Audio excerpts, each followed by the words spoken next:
If the end of the world turns out like games told us, we'll do fine. With our scavenging smarts, immunity to zombie plague, and expert gun shootery, we'll have the wasteland bandit free and society back on its feet by Tuesday. Except the actual post-apocalypse will be more like I Am Alive. Cities will be depressing rubble heaps, there'll be no food or water, let alone bullets, and the Great Bullet Famine will hardly matter because a gun is dodgy defense against your feral neighbours when you've never fired one before. I Am Alive is pitched as the antithesis of gaming's post-apocalyptic power fantasy. In fact, Ubisoft Shanghai's Aurélien Pallas told us it's definitely the opposite of that, and that I Am Alive is realistic and more mature and different from all the other games we've seen. Like it or not, the world has changed. If you want to stay alive, you're going to have to adapt.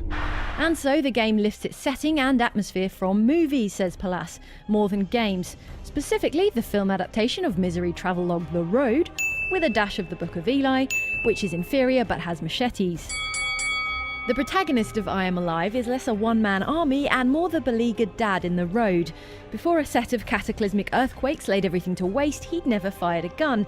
Now, after a year-long cross-country trek, he's back in his hometown, searching for his girlfriend and young daughter, carrying only a bulletless handgun and a climbing harness. His one pre-apocalypse talent is climbing, hence that rope looped over his shoulder. But Monkey Man Nathan Drake, he is not. Stints of climbing are time limited by a regenerating stamina bar which strains while you hang on or clamber around. Further on, you get more mountaineering gadgets like pitons to create temporary rest points on the long climb up a skyscraper, and a grappling hook for swinging around on.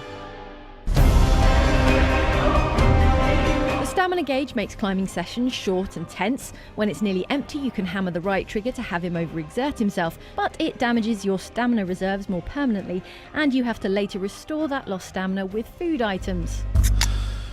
Holding right trigger makes him jog, while tapping the trigger makes him sprint, with sprinting also limited by stamina. The upshot is an easily winded protagonist that might frustrate players who'd rather control a superhero, but hey, is consistent with I Am Alive's idea of an everyman's post-disaster scenario. Fights like climbs are short and tense. Our hero is vulnerable and underpowered. With no bullets, you have to bluff your way through confrontations with violent survivors.